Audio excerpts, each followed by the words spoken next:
Welcome to the second episode of the special edition series looking at Taylor Swift's The Tortured Poets Department.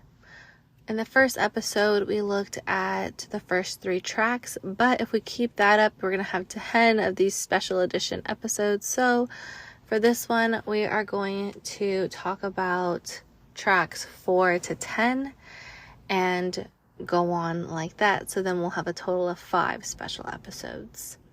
I just accidentally re-listened to My Boy Only Breaks His Favorite Toys that we talked about in the last episode, and I just had a few things that I wanted to talk about with that now that I'm like re-listening to it.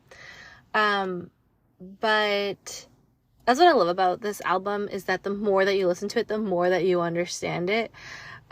So I will say a little bit more about track 3, but then we will be so track 3 is My Boy Only Breaks His Favorite Toys. Then we'll be talking about Down Bad, which is track 4.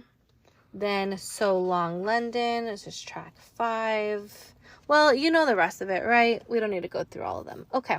So, this is going to be a longer episode, just because we're going to be covering more than the first one when, we were only talking about the 3 tracks. So, yeah, I'm excited to get into this. Like I said, we're going to talk a little bit about 3 and then get into track 4, Down Bad. So I just re-listened to track 3, My Boy Only Breaks His Favorite Toys, and when we were talking about that, I felt more when we played Pretend than I did with all of my Kens. I messed that line up so bad. Let me try again. I felt more when we played Pretend than with all the Kens, because he took me out of my box. And I had originally lumped the first 2 and then lumped the rest of it together. But if we look at it with this lump, she's saying that even though we were playing Pretend, he took me out of my box. Like, he actually saw me for me. Like, he didn't just put me on a pedestal like everybody else. Like, he actually saw me as a human that I don't really get. I'm saying I, as in Taylor Swift, like looking at Anti-Hero, she talks about herself as the monster on the hill. Or even in this album, when she talks about, when I look into people's windows, she says that like she goes to the Christmas parties from the outside. Like, she really does feel like an outsider, which is why this relationship was so important to her, because he took me out of my box. He actually played with her. Like, he actually saw her for her. Which is incredible. But,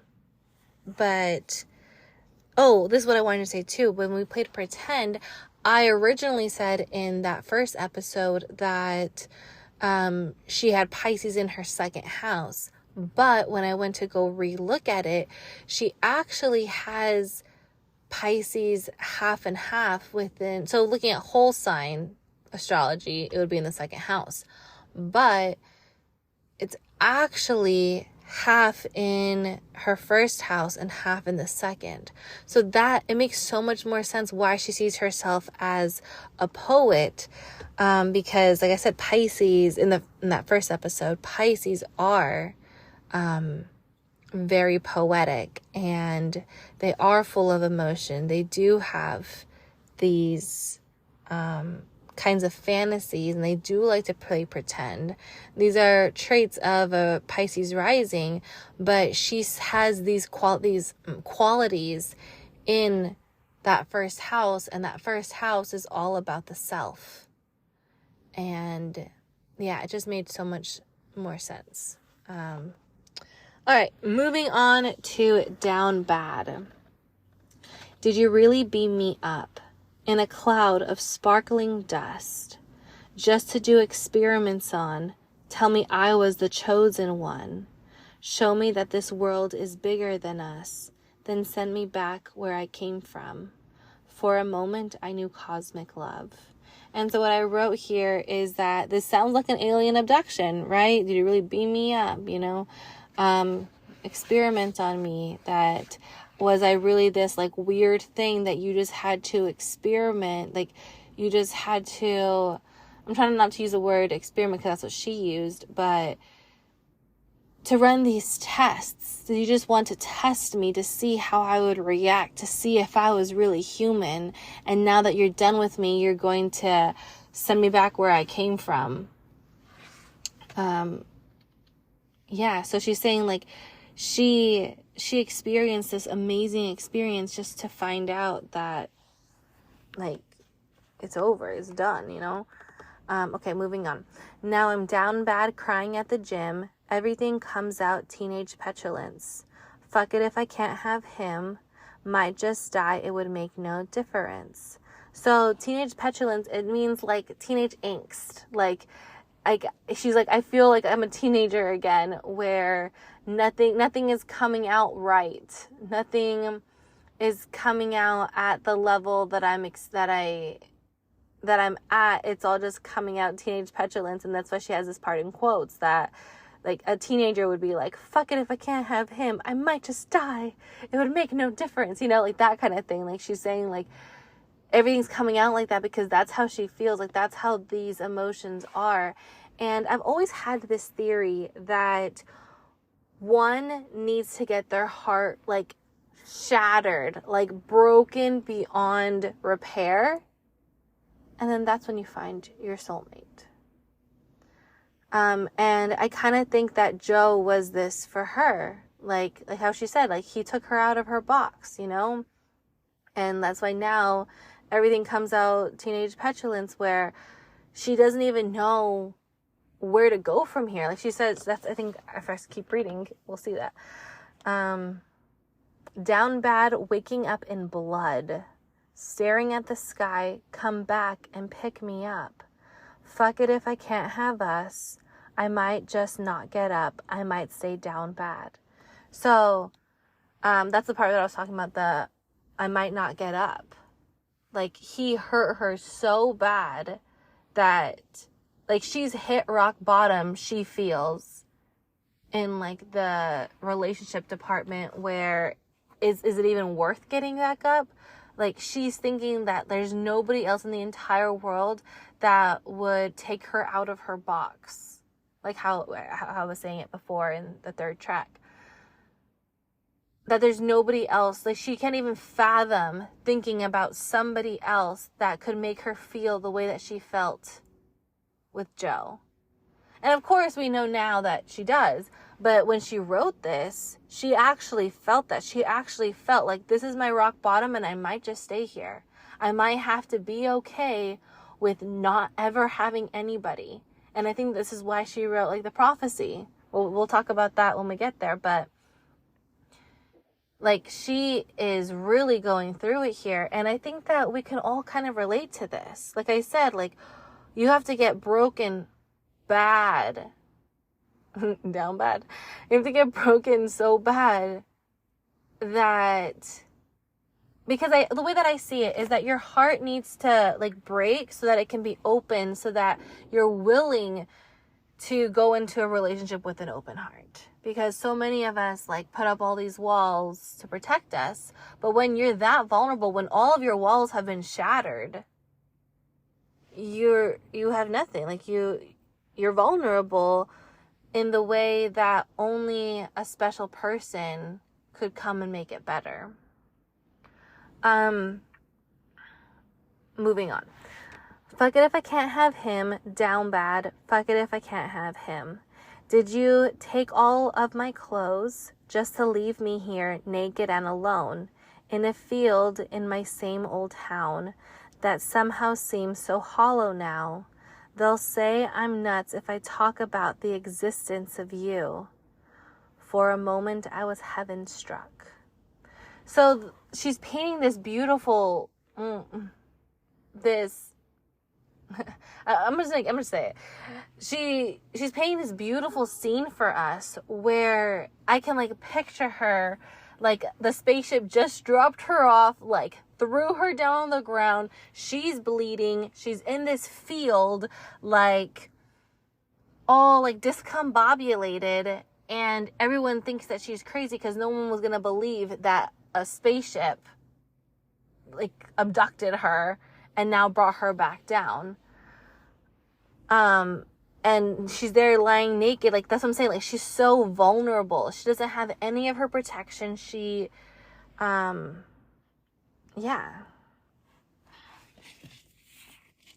All right, next bit. I printed out all of the lyrics. That's what you're hearing. Okay. Now I'm down bad crying at the gym. Everything comes out. Okay, so it's the same. I'm making sure there's no differences. Yeah. Okay, so it's the same chorus again. Then we go, like I lost my twin. Fuck it if I can't have him. Down bad, waving at the ship. Fuck it if I can't have him. So she talked about him being her twin. Oh, it's only in this one. But in the last song, in track 3, she talks about him as her best friend. And now he's her twin. And then the waving at the ship, that's like an allusion to So Long London when she talks about the ship. So I thought this was like a cool thing being track 4, talking about the twin part with track 3. I know twin best friend isn't the same thing, but the way that she's saying it, it makes it seem that it's very similar.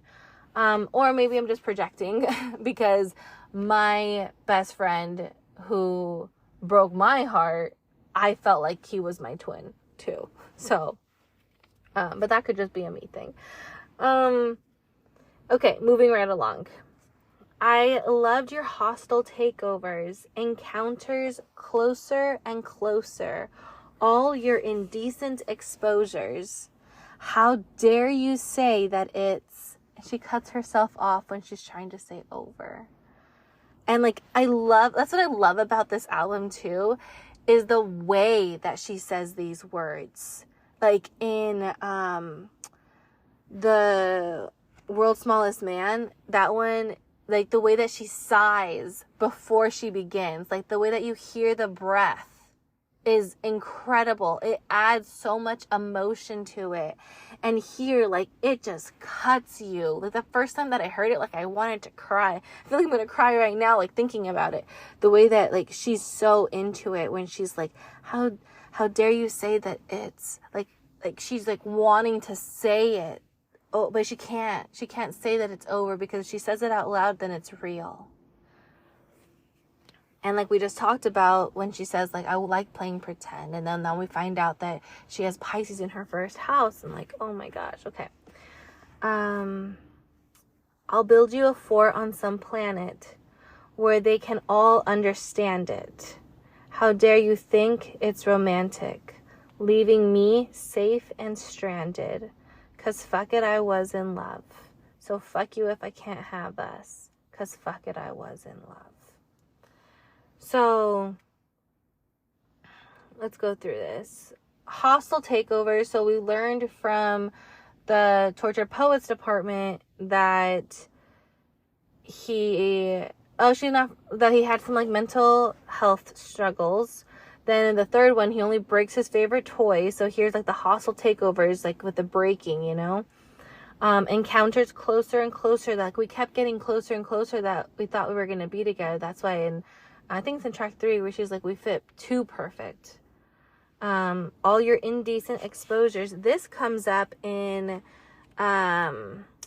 what's that song? I Can Fix Him. She says something along the lines of like there's a joke that like he says it too loud or something. I'm trying to find the lyrics for that one, but I can't find it. So we're going to move on. But she says something along those lines about an indecent exposure. Yeah, I can't find it here. But, okay, moving on. How dare you say that it's over? I'll build you a fort on some planet where they can all understand it. How dare you think it's romantic? So this part was reminded me of in I Hate It Here, where she's talking about how she wants to go off to a planet where only the gentle survive.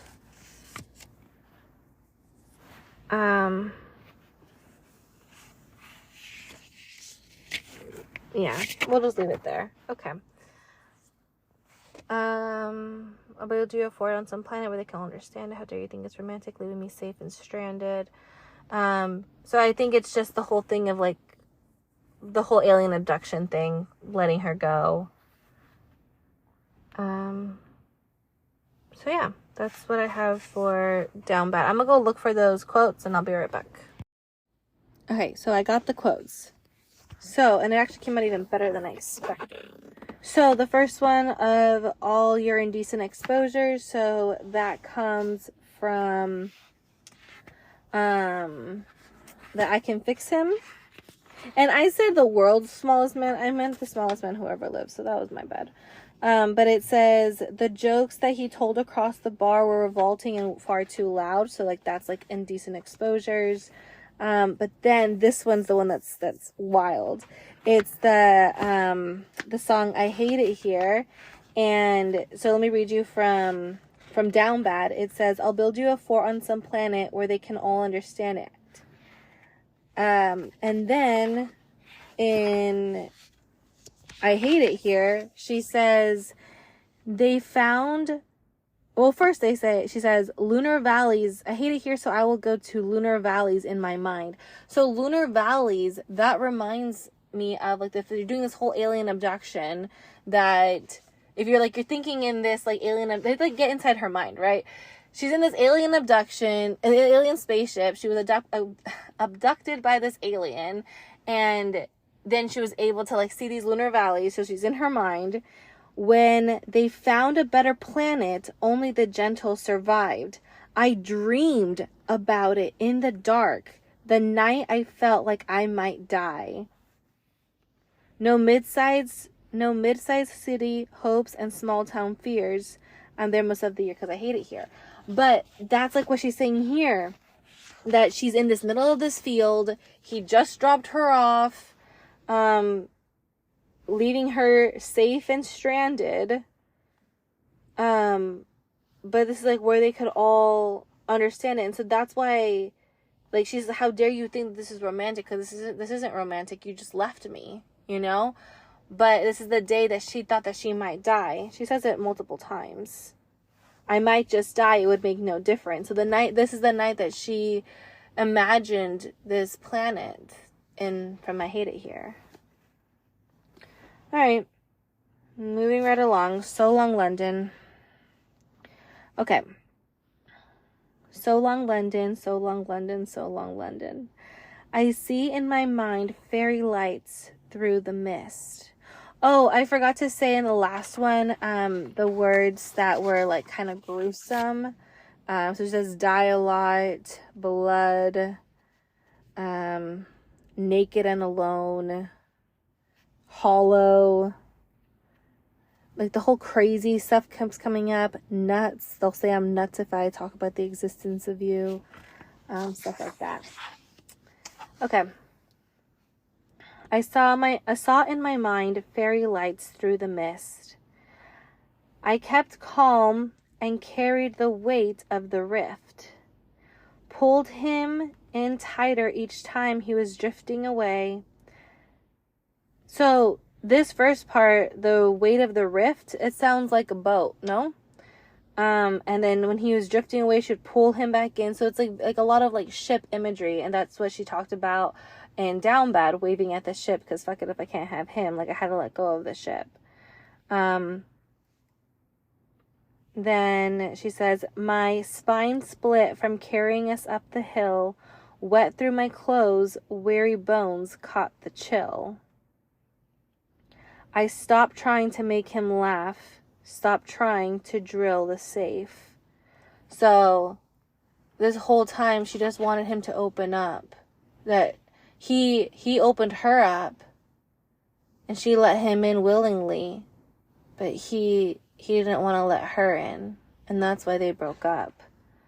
She finally had to stop trying to drill the safe. She had to stop trying to pull him in every time that he was drifting away. She had to stop carrying them up the hill because her spine split. Wet through my clothes. This reminds me of the rain that came out in, I believe, track 3. Call the rain to end our days of wild.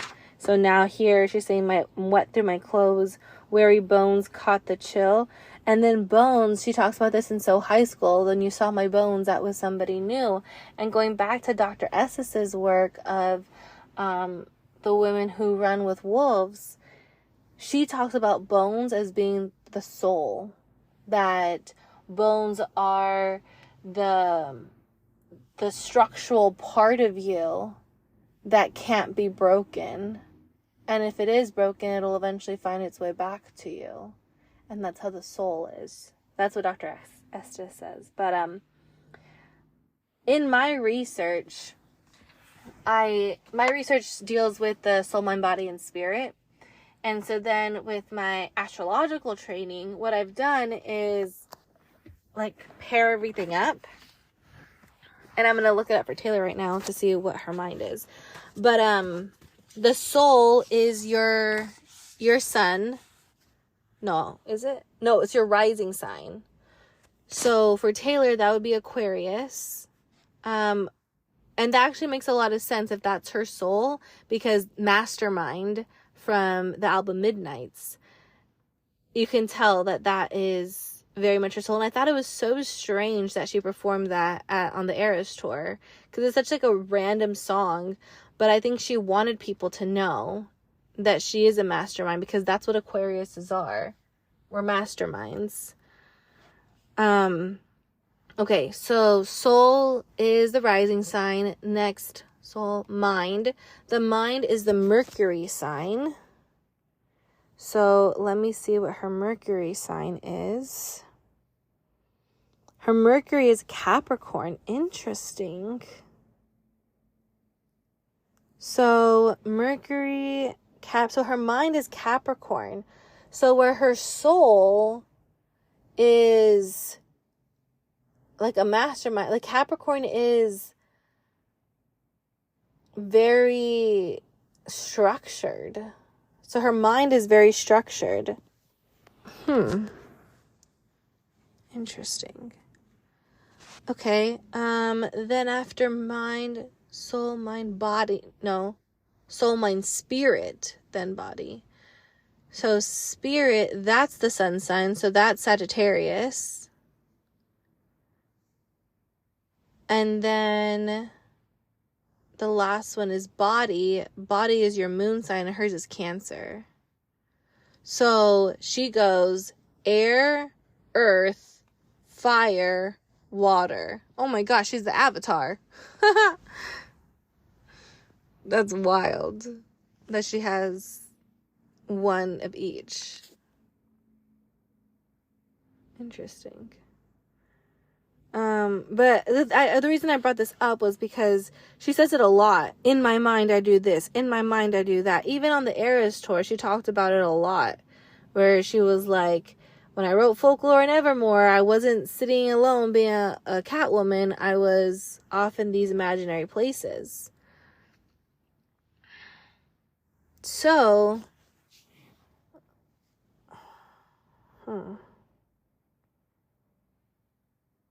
like, I'm trying to think, like, where does this imagination come from? Imagination, it would be from Neptune. That's where it is. Okay, that makes so much sense. She has a conjunction between her Mercury and Neptune. They're only 3 degrees apart. Okay, that's where it comes from. So her mind is heavily, heavily influenced by her imagination. Perfect. See, so I love astrology. It always makes sense. Okay, moving right along. Oh, the last thing about this part here. I stopped trying to make him laugh. Stopped trying to drill the safe. So I wrote that he's caged as well. That he was inside of a safe. That I don't think that he knows how to get out of. I don't think that he intentionally... The more that I'm talking about him, the more that he reminds me of my ex. This is so weird.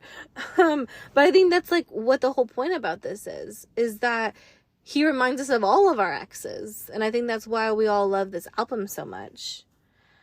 But yeah, I don't think that it's his fault, whether talking about Joe or talking about whoever, guys in general. I don't think it's their fault that their emotions are in a safe. I think that that's how society has brought up men, to not share their feelings, to not let people in, to have all these walls up, even though they desperately want love. But they just don't know how to accept it. They don't know how to receive. They only know how to give. Interesting. The other things that I wanted to bring up here are like this mist. So before we had rain, now it's mist. We have the weight of the rift. So again, with the boat, drifting, boat stuff, spine split, same with the bones. So it's like the internalness. She talks about it throughout other songs as well, that her insides were the ones that were dying. And then with the laughter, remember before when she was laughing at him, during the Tortured Poets Department song, now she's saying, I'm done trying to make him laugh. Like, it's done. Thinking, how much sad did you think I had? Did you think I had in me? Oh, the tragedy. So long, London. You'll find someone. I didn't opt in to be your odd man out. I founded the club she's heard great things about. I left all I knew. You left me at the door by the heath. Whoa. So she's saying that, like, the whole spaceship thing that we were talking about in Down Bad, I think that was like him whisking her off to London. We can go after I finish this song, I'll go look at like London Boy and look at those lyrics. Like, does she talk about it as this like magical, beautiful place? I'm sure she does, just like from memory. But that's interesting that she says you'll find someone, and then the next line is, or next two lines, that I founded the club that she's heard great things about. Like, you're gonna find somebody else, and she's gonna be part of the club that I'm the one that like started this. And I feel like a lot of us feel that way. Like, just thinking about like my friends and stuff, when like you put in all this work with this guy and you make him so much better, and then you guys break up, and then he ends up getting married to the next girl because you fixed him. And it's like, well, where's your reward? You know, like, you put in so much effort into this guy and now he's perfect for somebody else, you know?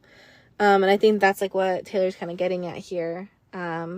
I didn't opt in to be your odd man out. Like, we were supposed to be a team. We were supposed to do this together. We were supposed to be one, and you left me out in the cold. How dare you think it's romantic leaving me safe and stranded, you know, from the last song.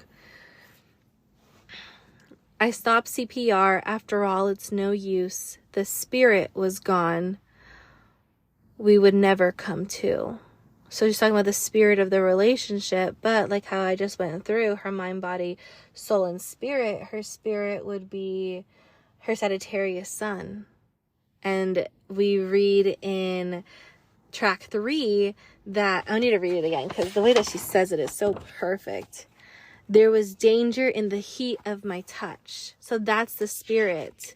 And so I'm going to look him up right now. Oh man, he must be a water sign. His sun sign must be a water sign. I'm going to look it up. I hope I'm right. Okay. I'm pissed off. You let me give you all that youth for free. I'm going to read this whole part because I feel like it didn't flow. I didn't opt in to be your odd man out. I founded the club she's heard great things about. I left all I knew. You left me at the house by the heath. I stopped CPR. After all, it's no use. The spirit was gone. We would never come to. And I'm pissed off. You let me give you all that youth for free. Guys, I was right. So he's a Pisces sun, which means that his spirit is watery. So all of this watery stuff, and who knows if Taylor knows astrology, but like, it's all making sense. It's all coming together. This is wild. Okay. And then I don't know why I thought all this boat stuff, but I looked it up and it has nothing to do with boats. The only time that she talks about the boat is when she says that you say I abandoned ship. That's actually the next lines. But like the rift part that I thought was a part of the boat. I don't know anything about boats clearly. But when she's saying I kept calm and carried the weight of the rift. So like the weight of like the break in us. That like I had to carry that. And then the heath, I looked that up as well. And it means like this, like grassland vegetation. So it reminds me of in Down Bad when she's like in this field. But I'm not sure why it's capitalized. She capitalizes heath. So I don't know. Okay. For so long, London, stitches undone, 2 graves, 1 gun. I'll find someone. So I love how she changes it. Like, I'm gonna find someone too, bitch. But yeah, 2 graves, 1 gun. Like, it's just death, you know? It's a lot of this death stuff that keeps coming on. Even, like, with the spirit being gone. Spine split, weary bones, the rift. All of this stuff, right? So it's just about death. Death of a relationship. And you say I abandoned the ship, but I was going down with it. My white knuckle, dying grip, holding tight to your quiet resentment. And my friend said, it isn't right to be scared. Every day a love affair. Every breath feels like rarest air. When you're not sure if he wants to be there. How much sad did you think I had?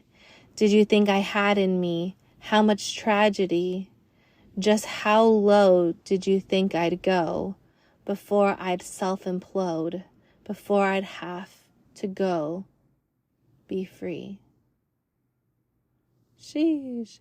Like, I wanted to, like, break it down, like, one by one, but, like, it just, the flow, you know? Like, it just rolls off the tongue. Like, it's just so perfect.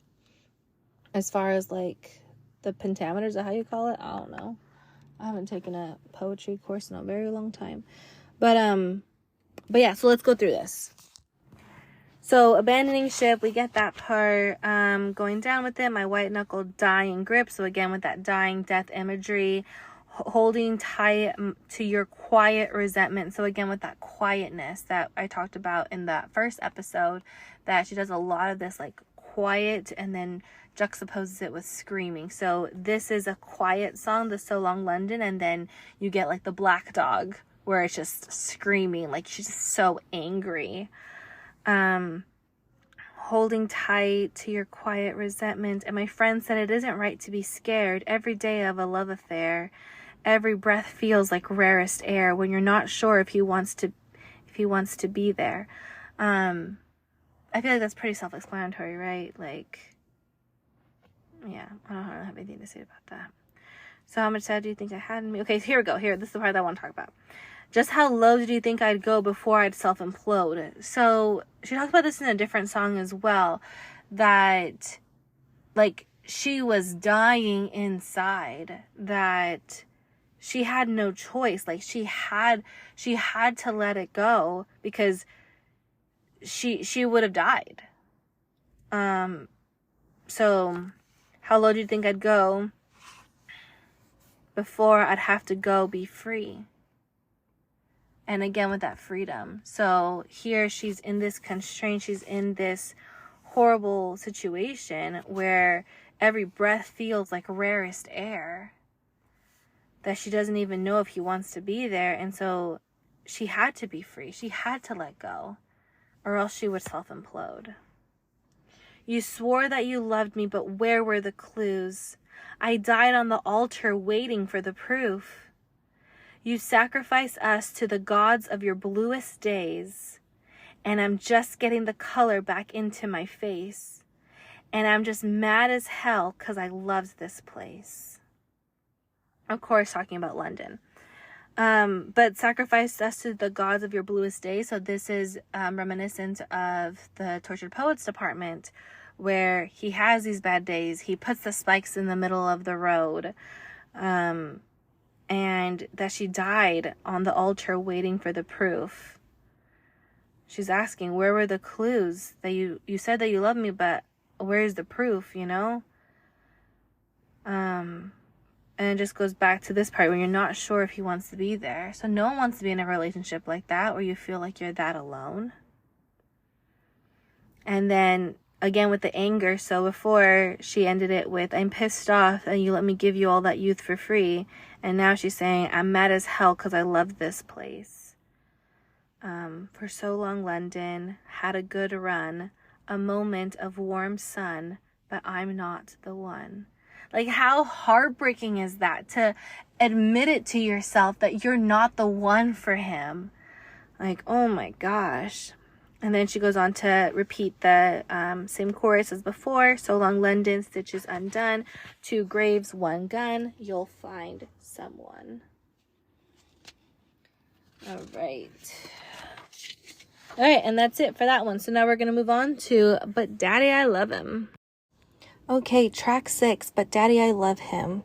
It starts off with, I forget how the West was won. I forget if this was ever fun. I just learned these people only raise you to cage you. And so talking about the West, so think about the wild, wild West, right? So she's saying that she actually conquered it, that she came into a space where there were no rules and she had to find the structure to be able to make it. So how better can I put this? Because somebody could write a million songs, right? That's you playing with no rules. But the second that you are putting it out in the public, there has to be rules in order to have fun, I guess. That you need to have that balance of structure and fun. And you can't, if there are no rules, you can't really have that much fun as far as like being successful and saying that you achieve something or won something, as she is saying here. But then if you have too many rules, then there are limitations, there are constraints, and then it's no longer fun. And it's so interesting because this is what is going on in her chart. She has Cancer in the 5th house, but it's actually in, how do I say this? It's actually ruled by her 6th house ruler. So what that means is that she wants to have her heart be like for her in her own, the 6th house is about like jobs and career and like stuff like that. She wants her heart to be there where there is routine, where you have Virgo that rules over the 6th house, because her Cancer is at 4 degrees. So it's like Cancer on Cancer. But she has it in the 5th house, which is about self-expression, which is about creativity and passion and fun. Yet it is not conjunct, opposite. It is opposite so many, and this is her only aspects. These are her only aspects. It's her heart and her Jupiter. So Jupiter is about expansion and about growth and opportunity. And it has it's at a 7 degrees. So has like that Libra influence. So, like the air sign about being like flighty and, extra in a way. And it's all opposite. Her Uranus, Mercury, Neptune, and Saturn. So what she's getting at here in these first few lines of this song is she's always had this feeling of how much is too much as far as structure goes.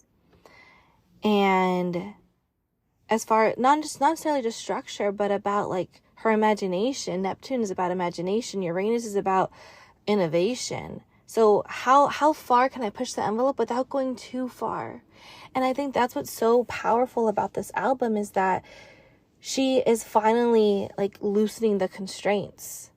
She's allowing herself to just write and just flow, which is what her Cancer has been dying for her to do forever, it seems like, according to her chart. Cancer is obviously a water sign, so it needs that flow. And like I said,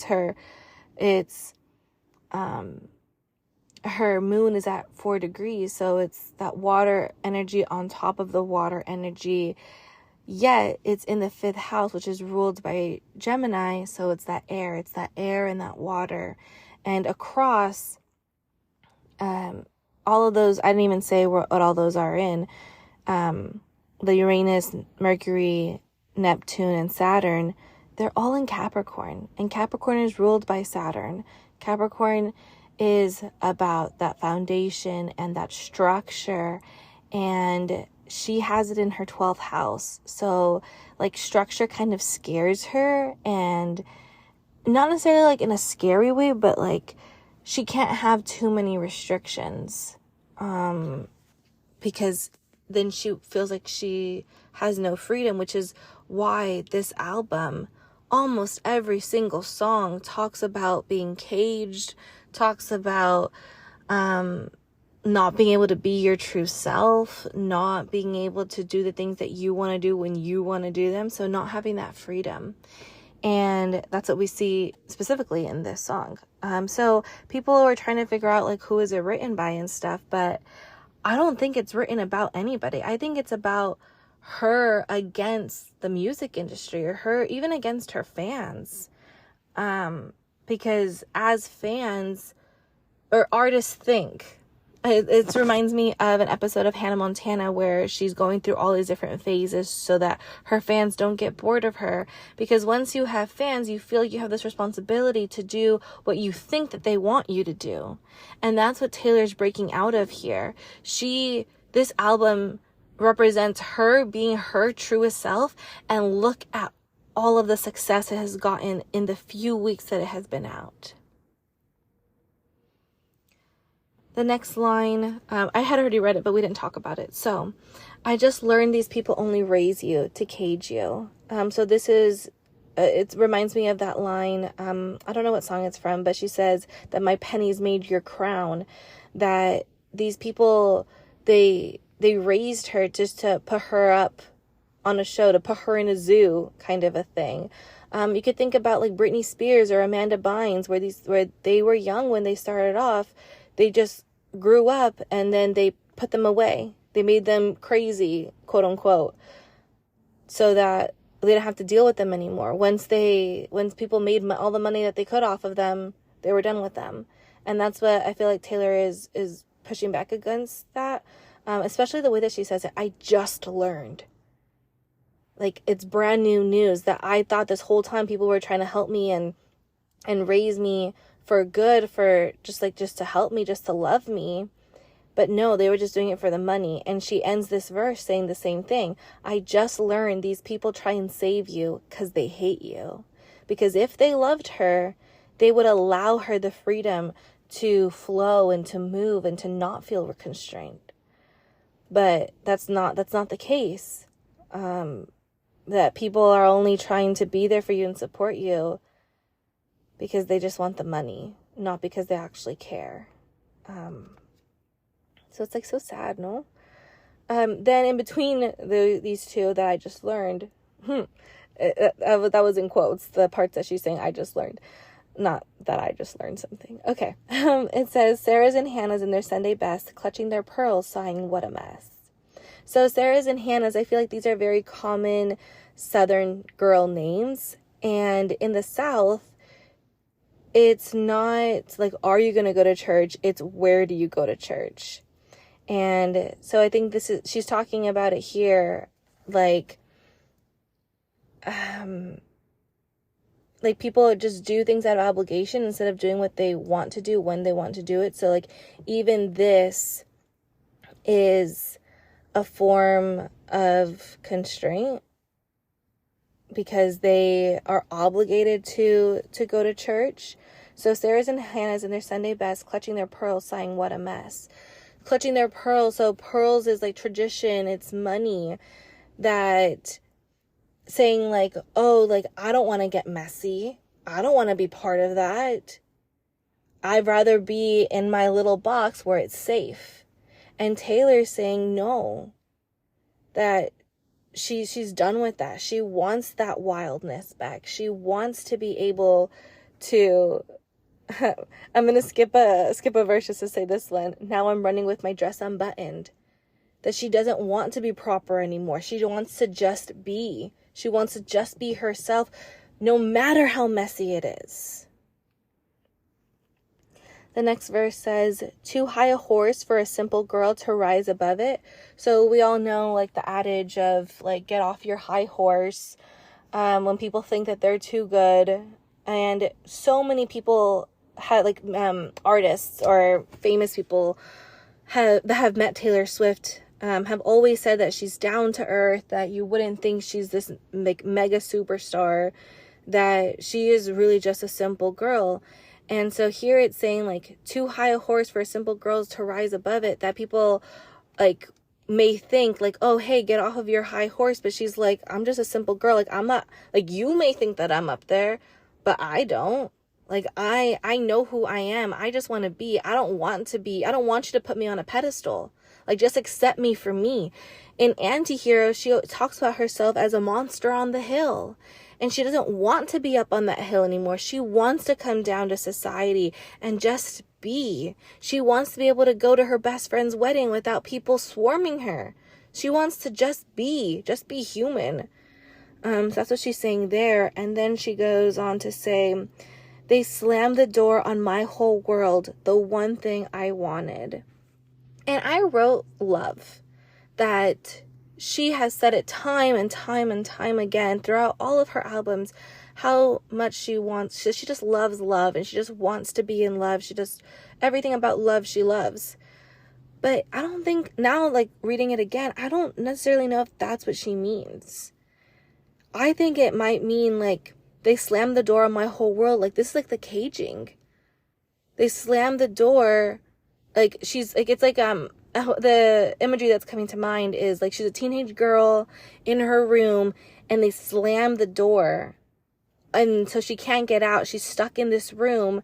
So again, with Antihero, she's stuck in like being a monster on the hill. Like, she's stuck up there. We've slammed the door on her where she can't even make connections anymore. And that's the one thing that she wanted. That was the whole point of any of this. She grew up being the nerdy outcast girl. On her first album, she has a song called The Outside, where she doesn't want to be on the outside. And yet, like, that was the whole point of writing these songs and connecting with people. And that's why when you go to her concert, it doesn't matter how far back you sit, you feel like she's talking to you. Because that's all she wants. She just wants to connect with people. But because of all of these rules, because of this pedestal that we have put her on, we've slammed the door on her whole world, the one thing that she wanted. But now I'm running with my dress unbuttoned, screaming, but Daddy, I love him. I'm having his baby. No, I'm not, but you should see your faces. I smiled so hard the first time that I heard that too. Like, it's just, like, so perfect. I feel like this is just so Taylor too, to, like, have, like, a joke like that in here. And again, that points to her Sagittarius sun, where Sagittariuses are all about the humor, all about poking fun. And that this is her just shining and just being herself. She's just being human here. She has Sagittarius in her 11th house. So 11th house is for community, but it's also dreams. And I would even go as far to say, like, belief systems and, like, humanitarian efforts around those belief systems. And so here she's saying, like, so the first part was, like, we slammed the door on her whole world. So that, but Daddy, I love him part is, but, like, guys, like, but I want to be with you guys. Like, I want to make connections. I don't want to be the monster up on the hill. So the I'm having his baby, it could be seen as just this, like, jovial thing, but it could also be like that this album is her baby. Like, this is what she's birthing, and she wants us to love it. And the next part, that no, I'm not, but you should see your faces. This is just, like, poking fun. Like, I'm always going to be that girl that's going to shock you. And so I'm not on a high horse. I'm just an ordinary girl, but I can still shock you. I can still make you feel something. And that is her whole point of that's the whole point of her Cancer moon in her 5th house that is ruled by Gemini. Gemini is also a very playful sign. And like I said, 5th house is like being like the self-expressive house. It's the creativity house, the playful house, the fun house, the house of desires, and the house of children too. So yeah, that's what she's getting at there. Next, I'm telling him to floor it through the fences. No, I'm not coming to my senses. I know he's crazy, but he's the one I want. So here, I think that she's talking about her own self. Like, we all have our divine masculine, divine feminine. And actually, in my research, in case you're new here, I'm a researcher. And according to my research, I have found that our soul, everybody across the board, our souls are masculine. I'm trying to think if I should like go into the whole thing so that it makes more sense. But I think you're going to have to listen to my other episodes because I've talked about it so many times.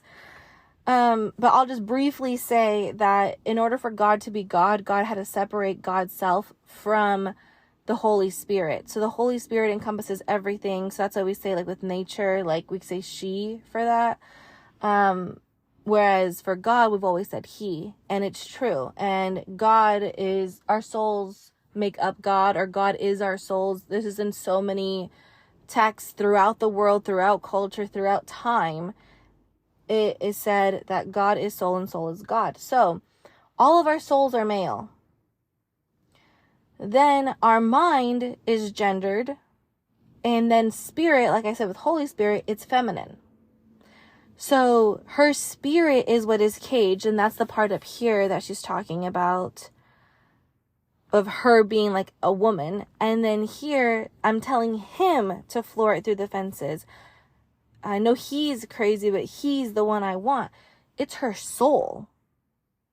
Her soul. She's telling her soul, floor it through the fences. I'm done being in this box. I'm done being the monster on the hill. I have to write this album to be able to express myself and to flow and to finally be free. And the flowing, freeing thing, that's divine feminine. That's flow. No, I'm not coming to my senses because it's not right that I've been caged up like this. It's not right that I'm still on the outside, even though every single person on earth knows my name now. I'm still on the outside, and it's not acceptable anymore. I don't want this for my life anymore. I know he's crazy, but he's the one I want. I know that my soul is wild, but it's what makes me me. So I'm going to let my true self come out. Then we go on to the verse. Dutiful daughter, all my plans were laid. So dutiful, like you're going to follow directions. You're going to do what you need to do. All my plans were laid. She has said this so many times that she has the 5 years planned out in the future at all times. And it wasn't until COVID hit that wasn't true anymore. But she's always had everything, like she's always had a schedule where she has never been able to feel free in that regard. Tendrils tucked into a woven braid. I tried looking this up and I couldn't really find much, but I think it just meant like the leftover pieces of clothing or leftover pieces of hair that just get like tucked back in. But yeah, I couldn't really find much about that. But into a woven braid. So it's basically saying like all of my craziness, all of my wildness that I wanted to have it come out, they all had to be tucked in to form this uniform braid so that it wouldn't be wild and messy, that it would be straight and narrow. Growing up precocious sometimes means not growing up at all. That when children are wise beyond their years, or when children are more mature, that they don't really get to grow up because they've always just been mature. So then if a child is mature, so then what are you going to be when you're an adult? You know, like, you're just going to be more mature. So then, like, what's the difference between children and adults? So she's saying that she wants to do the opposite. Or she's saying what I just said before, but the whole song, she's saying, if I was so mature, I had to be mature at a young age in order to, like, get my career off the ground. But now that my career is steady, in the song, Thank You, Amy, she talks about, like, no one can destroy my legacy. Like, I'm at a point now where I can do whatever I want, so why am I not going to do it? There's nothing stopping me. What, fear that people aren't going to like me? Okay, I know that my fans are going to be there for me. And even if they're not, new people will come. And I think we all have to get to that point. Whether we become mega superstars like Taylor Swift or not, we all have to get to the point where we have to trust that by just being ourselves, people are going to come and people are going to love us and people are going to accept us. And that is so hard to do, even being a nobody out on the street or being a superstar. We all just crave this inner knowing. I don't know how to else describe it. We all have this inner desire. There we go. We all have this inner desire to be our true self, but it's covered in shame and fear and guilt. And that guilt that of not being the dutiful daughter, of not having our tendrils tucked into a woven braid. And she's saying, no, I'm done with that, because he was chaos. He was revelry, bedroom eyes like a remedy. Soon enough, the elders had convened down at City Hall. So let me just go for the first two. Sorry, got a little carried away there. So he was chaos. He was revelry. Revelry just means joyful. Bedroom eyes like a remedy. So again, if we're taking it in this other way, that it's just her soul, that the soul has these desires that need to escape, that need to come out. And so this is what's going to allow her to be her best self, even if it's messy, even if it's chaotic, it needs to come out. And this is why everybody says that she's a Scorpio rising, because we can all sense that she has this sensual side that's just dying to come out. And we've gotten bits and pieces of it, especially in Reputation.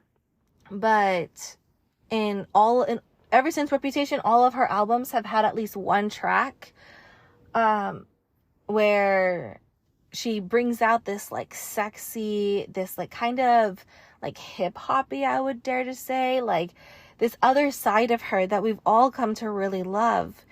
And she's saying that this is a remedy, that it's a remedy for her to be able to bring out her sexual side, but she doesn't really know how, or maybe she's afraid to, because she has always been painted the good girl. She's always been painted as the dutiful daughter. But it's coming. And that's why I say that she's an Aquarius rising, because that places her Scorpio in her midheaven. And so what's the midheaven? It's about career. And it's like how you're perceived in your career. So by Taylor having it in Scorpio, it means that we're going to perceive, one day, she's going to be the sexiest woman alive. Like up there with like Salma Hayek. And that sounds so out there to say right now, the way that we know Taylor now. But mark my words, one day she is going to be up there. And that's what she says here. Bedroom eyes like a remedy. Looking at her chart, she has Mars, Pluto, and Lilith in Scorpio. And her midheaven. So I'm going to go through each of them. Lilith is, oh my gosh, and Lilith is in the 4th degree, which is Cancer. Oh my gosh, that's cool. So what that means, Lilith is the part of you that is like the unhinged part. Lilith is like the Pandora's box that's inside of you that's just dying to open up to allow your true nature to come out. And Taylor has it in Scorpio. She's meant to be this like sexual deviant And it sounds so weird, like even coming out of my mouth right now talking about Taylor Swift, because it's true. We see her as like the good girl, like the girl next door, like the and that's why it's so interesting, because she's 34 years old, but in so many of her songs she calls herself kid. And it's that in your late 20s, early 30s, you go through a second puberty. And Jenna Marbles was the first person that I ever heard talk about this second puberty. And Taylor is going to be going through it soon. And I think that her relationship with Travis is going to give her that freedom in that safety net of being able to explore this other side of her and to like heal that Lilith. Scorpio is all about transformation in the 16th degree. Oh my gosh, it's also Cancer. That's crazy. I'm telling you, she has such strong Cancer placements. So yeah, just the transformation, and it looks like it's a square, maybe? No, maybe a trine. I don't know. But it's connected to, there's an aspect to her Neptune. So like her oh my gosh, that song, Wildest Dreams, that's what leads to her wildest dreams is what leads to her transformation. And having that structure around her wildest dreams is what lays out the foundation for her to be able to have this massive transformation. And then her Mars at 26 degrees means that it has some Taurus undertones. So her motivation is fueled by pleasure, is fueled by wanting to get really deep into something without changing it too much. So it's like really hard for her with her motivation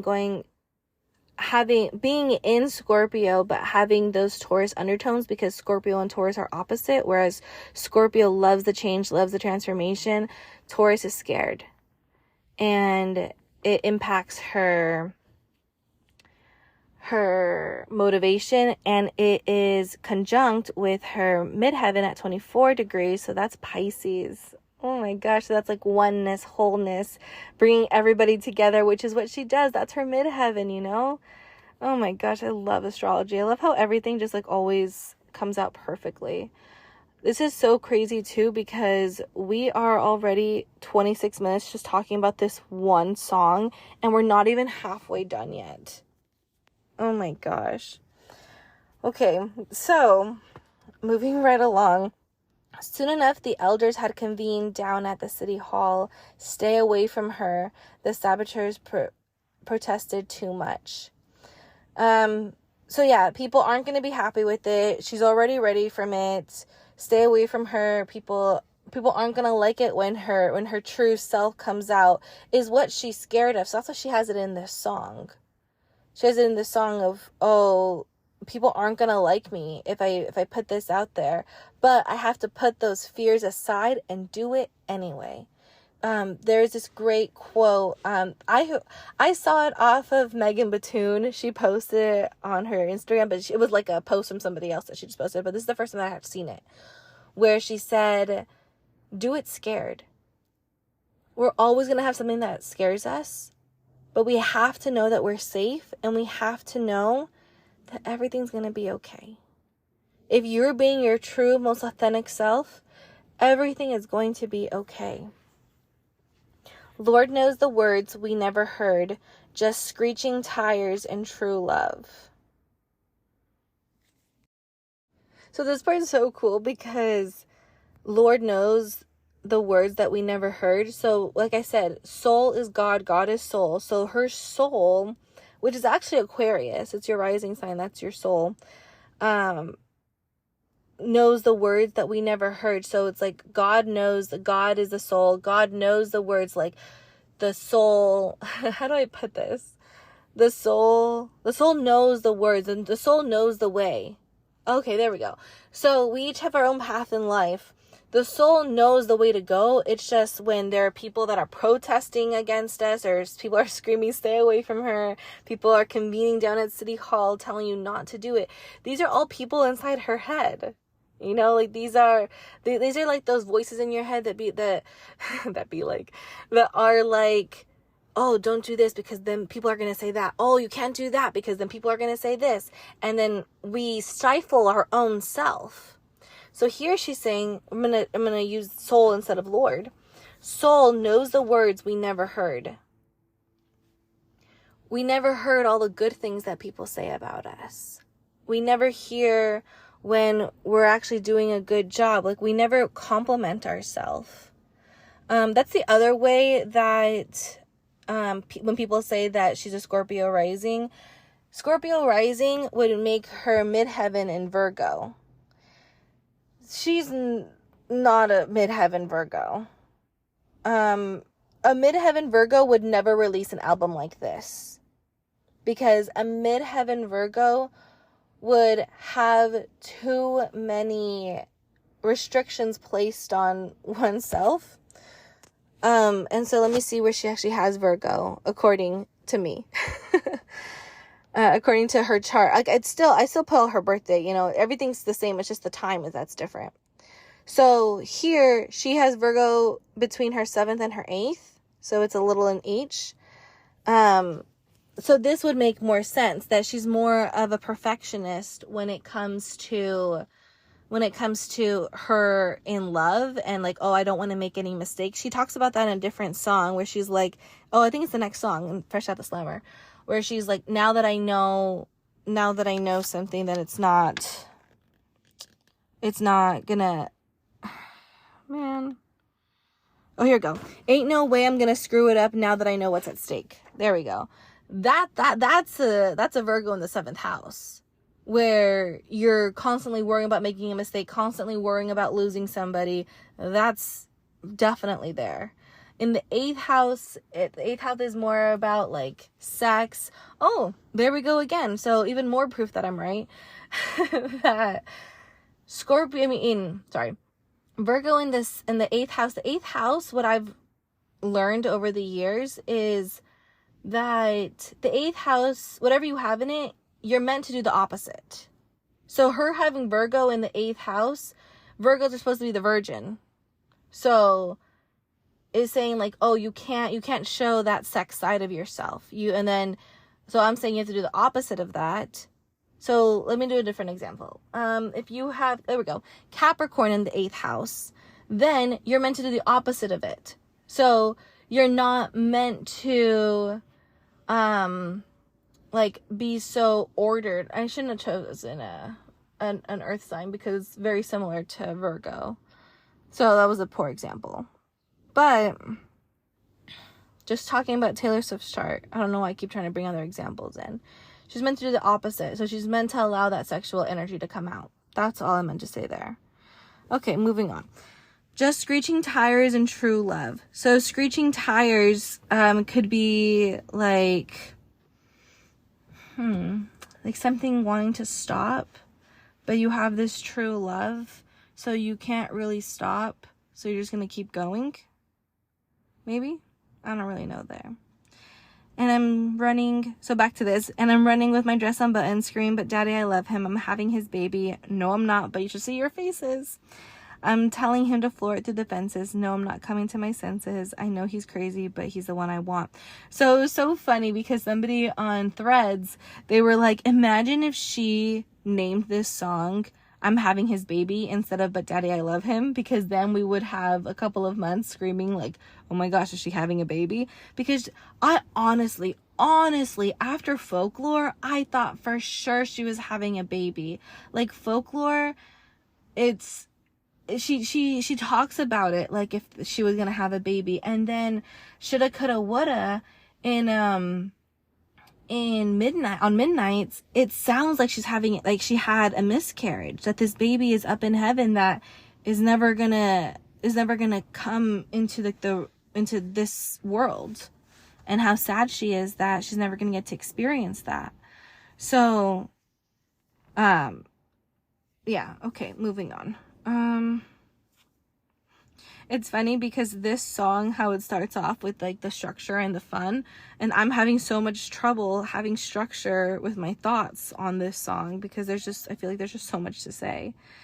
Okay, so moving on. I'll tell you something right now. I'd rather burn my whole life down than listen to one more second of all this bitching and moaning. So once again, that She's done with it. She's done playing this role of being the good girl. She's done. She's over it. She'd rather burn her whole life down. She'd rather fade into obscurity, not be the Taylor Swift anymore, if she's gonna have to be stuck in this cage and hear people get mad at her, all this bitching and moaning at her because she wants to step out of her box. She's done with it. And the burn, it comes up a lot throughout this album. The burning flames, all of these kinds of imagery, fire imagery. And so again, going back to her Sagittarius moon in her 11th house. I'll tell you something about my good name. It's mine alone to disgrace. I don't cater to all these vipers dressed in empath's clothing. Sheesh, these are my favorite lines of this song. So here she's saying, she talks about this in a different song too, like my good name, that people are probably on her team or her publicist or whoever are probably telling her like, oh, but you're Taylor Swift. You can't come out. You can't do whatever, you can't have this, you can't do these certain things because you have this good name. But she's like, no, it's my name. I could do whatever I want with it. Like it's mine. It's having that freedom that there are no constraints around it, and she's done with it. She's done with the constraints. She's done being in a box. If she wants to do something, then she's gonna do it because it's her name that's on the line and it's hers, so she can do with it whatever as she pleases. It's the whole like my body, my choice, my name, my choice. I don't cater to all these vipers dressed in empath's clothing. So vipers, again, with that snake imagery, that people say that they care about her, but do they really? Because going back to the beginning, I just learned these people only raise you to cage you. I just learned these people try and save you because they hate you. So why am I going to listen to them? They're just pretending to care about me. They don't really care. They're snakes. They just want money, or they just want fame. They just want power, whatever it is. They don't care about me. So why am I gonna care to what they say? I'm going to do what I want to do because that's who I am and this is my authentic true self. So I'm going to do it. God save the most judgmental creeps who say they want what's best for me, sanctimoniously performing soliloquies I'll never see, thinking it can change the beat of my heart when he touches me, counteract the chemistry and undo the destiny. So, oh my gosh, this part's so cool because she's saying like people are always out there saying they know what's best for me. They're always out there like pretending to perform these soliloquies. I love the use of performing in Smallest Man Who Ever Lived. She talks about him performing and how the jig is up, but you're still performing. Like she hates it, and she hates like the fakeness that comes with performing. And I think that's why she's so successful, because like I said, wherever it is that you sit in that arena, you feel like she's talking directly to you.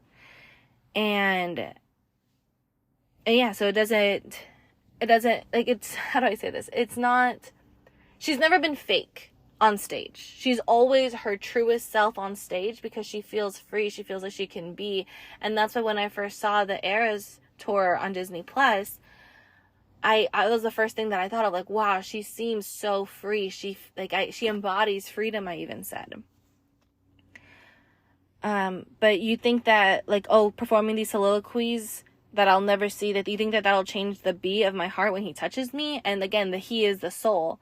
When my soul is touching me, when my soul like brings me alive, you think that you saying whatever you want to say is going to affect me? No. You can't counteract that chemistry. You can't undo that destiny. You ain't got to pray for me. Me and my wild boy is all this wild joy. If all you want is gray for me, then it's just white noise and it's my choice. So exactly what I just said about my choice. It's my thing. If you want what's gray, you want me to just stay in this box. Like, I want things black and white. Like, I know where I want to go. So let me go. I don't want to be in this like weird half and half, like 1 foot in, 1 foot out. I want to just pick one master and go full force into it. And again, the master is her soul. Going back to the line of me and my wild boy and all this wild joy. So again, it's her soul that she just wants this wildness to come out. She wants her tendrils to be untucked into her woven braid. There's a lot of people in town that bestow upon the fakest smiles. So again, with the fake stuff, she's done with it. If you're going to be fake, then you're out of her life, is basically what she's saying here. Scandal does funny things to pride, but brings lovers closer. And yeah, like, she's like, even like, if I'm gonna be scandalous, I'm gonna be me, and I'm done caring if it's gonna blow up in my face, because like, I feel so secure within myself, I feel secure within my career, that now is the time to be able to be me. And like, I'm done with like pride, like, yeah, like with my ego, like if people don't like me anymore, like I've already been through the worst of it with the whole, like right before Reputation, with the whole Kim and Kanye thing, when I thought my career was over. So it's not like, scandal does funny things to pride, but it's not going to dissuade me anymore, because it brings lovers closer. Because remember, at that time, that's when she met Joe. When she felt like her career was falling apart, she found new love. And now that her love life is falling apart around the time when she's writing this, her career is steady. She's the biggest she's ever been. And it could be seen like that with like actual lovers, but it could also be like things that you love get closer. So it could be people, but it could also just be like the things that you love to do when you're in this scandalous phase. Like, you're gonna know who's really there for you. And I think that's what she cares about, because over here, remember again, I just learned these people try and save you because they hate you. She wants to know who actually loves her, who's actually gonna be there for her. We came back when the heat died down. So again, with that heat, that fire, and then the died. So here it's used differently, but still these words keep popping up. We came back when the heat died down, went to my parents, and they came around. All the wine moms are still holding out, but fuck them. It's over.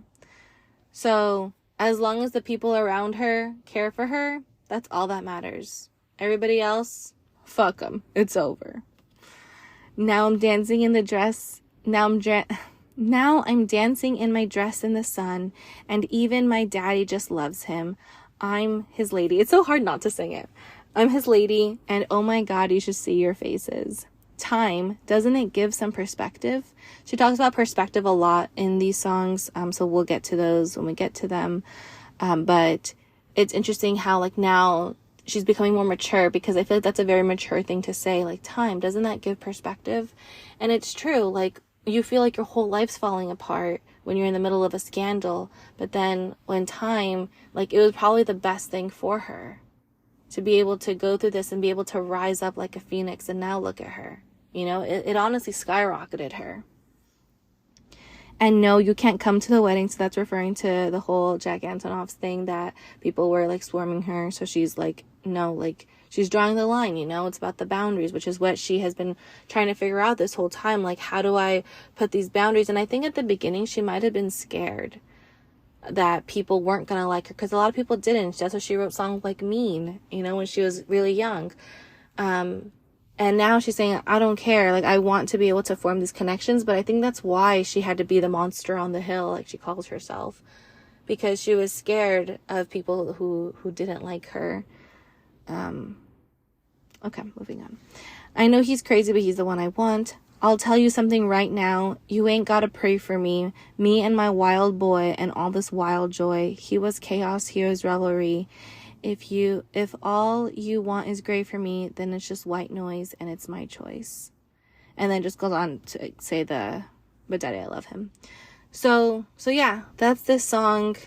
It's marvelous. I love how we can read between the lines and really get down to the emotions that she's feeling. And again, it's poetry, and poetry is part of the humanities, and the humanities, it either connects us to our emotions or categorizes emotions. And I feel like this song does a really good job of doing both, specifically for Taylor's emotions. But for somebody who hasn't gone through something like that, I really love this song because it gives women the freedom to be able to step out of the box, because we all put ourselves in boxes. Men do too, but I think that women have a different level to it. I can't remember the exact terminology that Karl Marx used, but I read this article recently where the author was talking about Marx saying that women and people of color, they have a virtue of theirs, something that they need to learn, is how to be put into one's place by the white male. Isn't that ridiculous? And so I'm so thankful that people are starting to push back on that, because for how many centuries now have we lived in a white man's world? And yes, there has been a lot of bad things that have happened because of that, but it's always important to see both sides of things, that we wouldn't have all the technological advances, we wouldn't have the society that we live in, like the good stuff as well. Like, we have to take the good and the bad. And there are shifts that are occurring, and here we can see Taylor being part of that, and giving people a sense of what it would be like to step out of that box and to be able to make a decision. Now let's take it for face value, right? To make a decision, but daddy, I love him, so I don't care if I'm not pregnant right now, because I love him and I choose him. So no matter what you say, I don't care, because I love him and he's the one for me. He's the one that I want. And so yeah, everyone's gonna blow up, everyone's gonna say whatever it is they're gonna say. It doesn't matter to me. How does she say it? She says, we came back when the heat died down, went to my parents, and they came around. So by standing her ground, she got what she wanted. And then even my daddy just loves him. So she's saying that, yeah, stick to your guns, stick to who you are, be authentic, and the right people will come around. What does it say? But scandal does funny things to pride, but brings lovers closer. So the real people will be there for you. Everybody else, how does she say it? There are a lot of people in town that I bestow upon my fakest smiles. She's done with that now. She's ready to just be real. And if you don't want to be part of it, then fuck them. It's over. So yeah, but daddy, I love him. And this song alone took over half an hour. So I can't imagine how long this whole episode is. And I know that I said I was going to go all the way until 10, but it doesn't seem that way. This one episode would be like 3 hours long. So I think we're going to stick to the 3 tracks per episode and just work our way through them. And yeah, so I hope that you enjoyed this, especially this last one, being able to really dig down to what it means, because on the outside it just seems like this silly girl running with her dress unbuttoned. And it was so cool because this morning, the dress that I'm actually wearing right now, I'll post a picture on Instagram, because this is the dress, guys. This is the dress I'm wearing. It has the buttons, it has the floral print, it's white, it's flowy. It seems like the kind of dress that you would run through a field with, and with the dress unbuttoned, screaming like I'm sticking with him, getting into like the old pickup truck in my cowboy boots kind of a dress. So it was just perfect that we're talking about this song today. So yeah. So the next episode will be, or the next special edition episode will be for tracks 7, 8, and 9. So I will see you then. Bye, everybody. And don't forget, every Wednesday, we're looking at the Emerald tablets. I believe we're on tablet 6 out of 15. So that's going to be going on for a couple of weeks every Wednesday. And we're kind of doing the same thing that we're doing right now with the Torture Poets Department album. We do that with the Emerald tablets, go line by line and really understand what is being asked of us, what knowledge was given to us, and how to move towards positive freedom. Today I learned it a couple of days ago, but there's a difference between positive freedom and negative freedom. This is the last thing, I swear. So positive freedom is that you're going towards something. So towards self-mastery, towards self-realization, self-actualization. They all kind of mean the same thing, but slightly different. So that's positive freedom, whereas negative freedom is trying to relieve oneself of constraints placed upon them by society, which I kind of feel like negative freedom, it's kind of like a never-ending battle where you're always going to have constraints. You're always going to have these things. So I feel like if you focus on the positive freedom, just making yourself your best self and showing that to the world, the other constraints will just fall away. And yeah, that's what we are looking at with the Emerald Tablets and with Taylor Swift. So it's really cool how the two coincide. So yeah, that's on Wednesdays. Follow me on Instagram, Grounded Spirits, where every single day I post something about how to stay rooted and how to fly high. So I will see you next time. Bye, everybody.